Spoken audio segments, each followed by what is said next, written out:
Namaste and welcome to Let's Do India. My name is Taron and this is my sister Madhu. Namaste. And we are the hosts for Let's Do India Adventures. We started Adventures to India in 1996, and now for the past 16 years or so, we have been taking our guests to India in small groups, up to about 12 guests, for very amazing experiences, fully escorted by Madhu and me. So this is what we do, and we're just looking forward to telling you a little bit today about Let's Do India. All right, so Tarun, what's your role in these tours? Yes, my role is to really get all of us organized logistically. We have guests coming from all over the world and joining us. So what happens is that on the day that the program begins, we receive you. If it's in the north, in Delhi; if it's in the south, it's in Bangalore. So basically, once you sign in with us and I get all your registration information put together, we help to coordinate, help you with the information on getting visas and all of that stuff together so that you can arrive safe, sound, and ready for an adventure to India. So my job in short is to get everybody together and safely into one place at one time, at which point I turn the reins over to Madhu, and then she takes the lead and off we go on our adventure within India. Yeah, then the whole fun starts and we go eating, we go shopping, jewelry, clothes, carpets, you name it. Western clothes, Eastern clothes. Anybody wants to get anything made, any designs, we can pick up materials and do it. So it's all there, and that's where I come in. And all the foods, if anybody has any special, needs, we'll try and take care of everything. And believe me, it's a lot of fun. Yeah, Madhu's, as you can tell, she's our shopping expert, and she can out-bargain anyone in India, so get ready. But in addition, of course, we go to temples, we go for architectural sightings, we have tea estates in South India that we go to, we learn about the spices and the spice trades, we go to the beaches, we go to the backwaters of India, in Kerala, for instance, where we have a houseboat that we all pile into, depending on how many we are, of course, and we have our own staff. And in the north, of course, we go to all of the known places and maybe some of the off-the-road places. It's our goal to give you a very authentic experience of India. So oftentimes we will visit with local friends and just do a lot of fun, authentic, local activities together. That sounds awesome. So now, obviously, the cliched question, why India? Why not anywhere else? What's so special about India? Absolutely. You see, half the people that I talk to are like, I don't know why, but I have this need to go to India, or I have a calling, if you will. And the other half, if you say to them, hey, why don't you join me in India on my next trip? And they look at me with this, why would I do that? And it's hilarious, because what we find is that there's a lot of misinformation about India out there. I think sometimes we get half the picture, or it would be like if somebody was telling you to come to New York and showing you only certain areas of New York, which all our cities and places have areas that may not be the first place you want to go visit, right? So likewise, India is so diverse, it is so rich, that I think in 10 trips you would barely be scratching the surface. It is a collection of so many different peoples, languages, ideas, architectures, faiths. You name it, India has it. And so, out of all the places that even I have visited, because I've grown up in Canada actually, I find that India has it all under one roof or under one sky.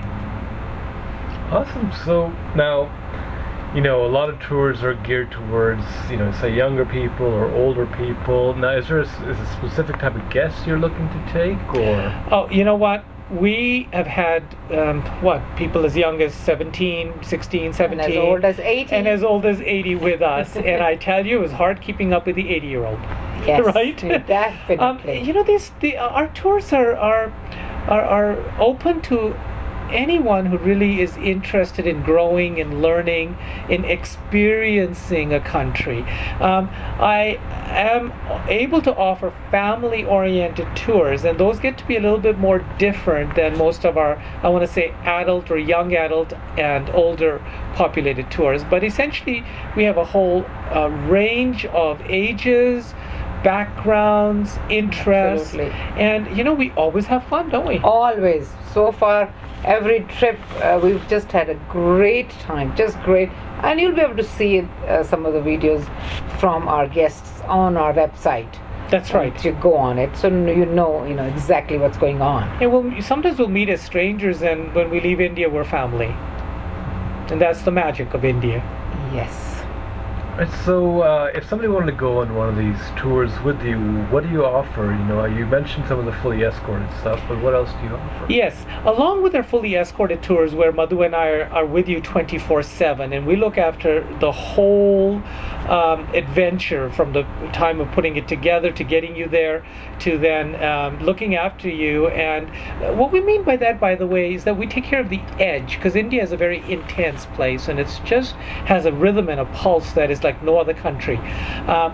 But we also want you to have the authentic experience, and so it's not like we shield you from India, but we actually create a vehicle in which you can experience the real India. But say that you can't join one of our groups due to other obligations or work situations, and you'd like to go with your own group of friends.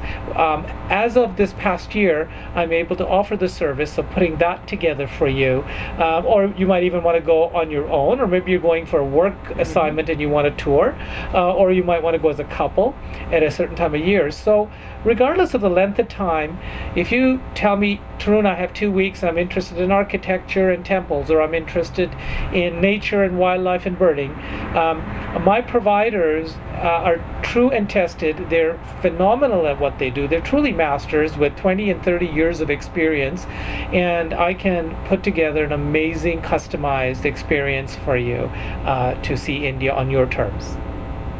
Sounds awesome. So now, when's the best time to travel to India? The season is October onwards, right? It's best, yeah. October till March, even April.